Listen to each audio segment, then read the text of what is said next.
Hello সবাইকে, কেমন আছো তোমরা সকলে? আশা করছি খুব ভালো আছো এবং নিজেদের স্কিন এবং চুলের যত্ন খুব ভালোভাবে নিচ্ছ। আজ আমি তোমাদের সাথে আবার একটা নতুন হোম রেমেডি শেয়ার করতে চলে এসেছি। যারা চুলকে ভালোবাসো, চুলের যত্ন করতে চাও, আর আমার চুলের রেজাল্টটা তোমরা দেখতেই পাচ্ছ, চুলকে ভালো রাখার জন্য খুব ভালো একটা হোমমেড হেয়ার অয়েলের প্রয়োজন। তোমরা বাজার থেকে অনেকেই তেল ব্যবহার করো, অনেক ব্র্যান্ডেড তেল আছে, কিন্তু সেই জায়গায় তোমরা জানো না সেটা কি সত্যি সত্যি একদম পিওর কিনা। কিন্তু আমরা যদি বাড়িতে বানিয়ে ব্যবহার করি, সেটা কিন্তু আমরা জানি যে এর মধ্যে আমরা কি দিয়েছি আর এর কি কি বেনিফিট রয়েছে। তোমরা সব কিছু কিন্তু গুগল থেকে সার্চ করে দেখে নিতে পারো। তো চলো, আজ আমি তোমাদের সাথে খুব পাওয়ারফুল একটা হোমমেড হেয়ার অয়েল শেয়ার করব।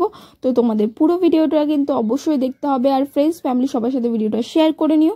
যারা ফেসবুক থেকে দেখছো পেজটাকে ফলো করে নিও, ইউটিউব থেকে যারা দেখবে সাবস্ক্রাইব করতে কিন্তু একদমই ভুলো না। আজ আমি তোমাদের সাথে যে রেমেডিটা শেয়ার করব সেটা খুব পাওয়ারফুল আর এর গুণ কিন্তু প্রচুর।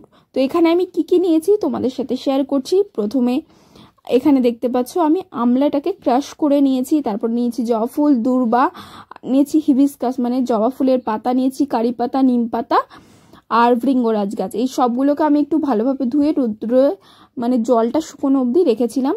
আর নিয়েছি অ্যালোভেরা, যেটা আমাদের চুলের জন্য ভীষণই ভালো এবং স্কিনের জন্য খুব ভালো কাজ করে।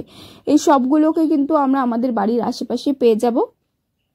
তারপরে এখানে দেখতে পাচ্ছ মেথি, কালোজিরা, ফ্লেক্সিড এবং গোটা গোটা আমলা শুকিয়ে নিয়েছি, আর নিয়েছি রোজমেরি লিভ। এই সবগুলো নিয়েছি। আর এখানে এই তেলটা বানাতে ব্যবহার করব প্যারাশুটের এই পিওর কোকোনাট অয়েলটা। এটাই আমি সবসময় ব্যবহার করি। তোমরা যদি অন্য কোনো অয়েল যেরকম অলিভ অয়েল, আমন্ড অয়েল এগুলো দিয়েও বানাতে চাও তাহলেও হবে, কোনো অসুবিধা নেই। তো এখানে আমি কোকোনাট অয়েলটাই ব্যবহার করি। আর এই বাদবাকি যে দানাগুলো দেখতে পাচ্ছ, যেরকম মেথি, কালোজিরা, ফ্লেক্সিড, এই সবগুলোকে আমি মিক্সি দিয়ে হালকা একটু ক্রাশ করে নেব, যাতে আমাদের এগুলো একটু দানা দানা হয়ে থাকে আর এর সব গুণ যেন তাড়াতাড়ি তেলটার মধ্যে চলে আসে। আর এখানে আমি 3টে মতো গোটা আমলা নিয়েছি, সেটাকে আমি ক্রাশ করে নিয়েছি ভালোভাবে। আর আমলা যে জুসটা আমি ব্যবহার করি মানে চুলের গোড়াতে, সেটা আমি করিনি, শুধুমাত্র ক্রাশ করে নিয়েছি, রসটা কিন্তু বের করিনি। আর এখানে আমি পুরো তেলটাকে ঢেলে নিয়েছি, দেখতে পাচ্ছ। বাদবাকি সব একে একে আমি এর মধ্যে দিয়ে দেব। তেল বানানোটা কিন্তু খুবই ইজি, কিন্তু আমরা অনেক সময় ঝামেলা মনে করি। তো তাই আমি বলবো তোমরা বেশি বেশি করে বানিয়ে একদম ফ্রিজে স্টোর করে রাখো, নর্মাল ফ্রিজে রাখবে, সেটা তোমরা অনেক দিন ব্যবহার করতে পারবে। আর এখন যা গরম পড়েছে তার জন্য বাইরে রাখা একদমই ঠিক না, তোমরা অবশ্যই ফ্রিজে স্টোর করবে, নর্মাল ফ্রিজে, ডিপ ফ্রিজে না কিন্তু। তো এখানে দেখতে পাচ্ছ আমি সবকিছু একে একে দিয়ে দিচ্ছি। আর জবা ফুলের কি বলবো, জবা ফুল এত ভালো, আমার ফেভারিট বলতে পারো। আমি নর্মাল জবা ফুলটাকেও মিক্সি করে বেটে চুলে লাগাই, কারণ আমার খুবই ভালো লাগে। জবা ফুল একদম চুলকে সিল্কি সফট করতে যেরকম সাহায্য করে, সেই রকমই আমাদের চুলের গোড়াটাকে খুব মজবুত করতে সাহায্য করে।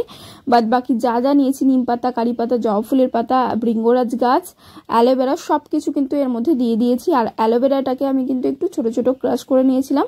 তারপরেও আমি দেখতে পাচ্ছি একটু জবা ফুল কম মনে হয়েছে, জন্য আমি ড্রাই জবা ফুল এবং ড্রাই কারি পাতাটাকে শুকিয়ে রেখেছিলাম, সেটাও এর মধ্যে দিয়ে দিয়েছি। তোমরা চাইলে দিতেও পারো, নাও দিতে পারো, কোনো অসুবিধা নেই।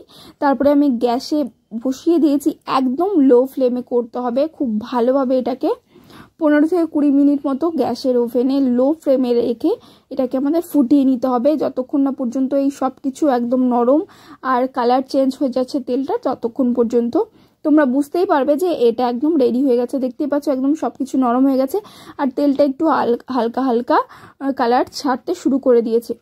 খুব ভালোভাবে এটাকে আমি ফুটিয়ে নেব। তারপরে আমাদের এটাকে ঠান্ডা করে নিতে হবে। আর আমি কিন্তু এখানে লোহার কড়াইয়ে বানিয়েছি, কারণ লোহাতে প্রচুর পরিমাণে আয়রন রয়েছে, যেটা আমাদের চুলে গেলে তারও কিন্তু একটা বেনিফিট আছে। আয়রন আমাদের চুলের গোড়াতে খুব ভালো কাজ করে। তো এখানে আমি লোহার কড়াই নিয়েছি, তারপরে খুব ভালোভাবে এটাকে ফুটিয়ে নিয়ে ঠান্ডা করে নিয়ে একটা বাটিতে ঢেলে নিয়েছি, দেখতে পাচ্ছ। আর ছাকনা দিয়ে ছাকার পরেও একটু নিচের দিকে তলা গুঁড়োগুলা পড়েছে। আর এটাকে আমি একটা গ্লাস জারে স্টোর করে রাখবো, অনেক দিন ব্যবহার করতে পারবে, মিনিমাম 6 মাস তো তোমরা ফ্রিজে রেখে ব্যবহার করতেই পারবে। এখানে দেখতে পাচ্ছ খুব ভালোভাবে কিন্তু তেলটা আমার রেডি হয়ে যাওয়ার পরে একটা গ্লাস জারেই স্টোর করতে হবে। প্রচণ্ড গরমের কারণে কিন্তু একদমই বাইরে রাখা যাবে না। তাহলে তোমাদের তেলটা নষ্ট হয়ে যেতে পারে। তো এখানে আমি নিয়েছি, আর এটাকে তোমরা সপ্তাহে 2 থেকে 3 বার ব্যবহার করতে পারবে। আর যখনই ব্যবহার করো ওভারনাইট রাখলে খুব ভালো বেনিফিট পাবে, কিংবা স্নান করার 3 থেকে 4 ঘন্টা আগে লাগিয়ে রাখবে, তারপরে নর্মালি শ্যাম্পু করে নাও। সপ্তাহে 3 দিন যদি করতে পারো, বাস 1 মাসও লাগবে না, 15 দিনের মধ্যে তোমাদের চুল পড়া একদম বন্ধ হয়ে যাবে। আশা করছি আজকের ভিডিওটা তোমাদের ভালো লেগেছে। ভালো লাগলে অবশ্যই একটা লাইক, কমেন্ট, শেয়ার করে দিও। ফ্রেন্ডস, ফ্যামিলি সবার সাথে শেয়ার করতে ভুলো না। দেখা হচ্ছে নতুন সুন্দর আরও একটা রেমেডির সাথে।